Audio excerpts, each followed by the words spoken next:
Palvancha కేటీపీఎస్లో cooling టవర్ల కూల్చివేశారు.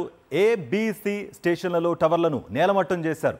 50 ఏళ్లు దాటతో పాత టవర్లను కూల్చివేశారు అధికారులు.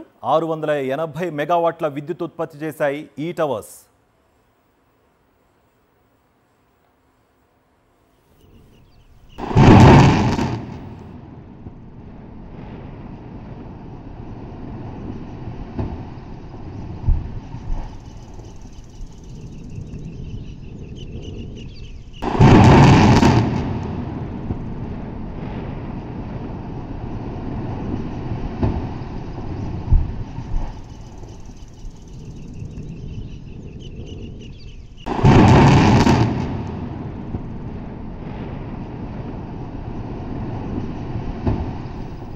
పాల్వంచ కేటీపీఎస్లో కూలింగ్ టవర్స్ను కూల్చివేశారు.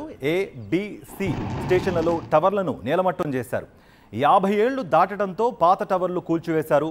680 మెగావాట్ల విద్యుత్ ఉత్పత్తి చేశాయి ఈ టవర్స్. ఇదే అంశానికి సంబంధించి మరింత సమాచారం మా ప్రతినిధి మహేందర్ అందిస్తారు. మహేందర్, కార్తిక్, కేటీపీఎస్ సంబంధించి 4 కూలింగ్ టవర్స్ కూల్చివేత ప్రక్రియ ప్రస్తుతం పూర్తయిందని చెప్పుకోవాలి. పాల్వంచ కేటీపీఎస్ ఈ విద్యుత్ సబ్ స్టేషన్ సంబంధించి ఇది 1966లో నిర్మించారు.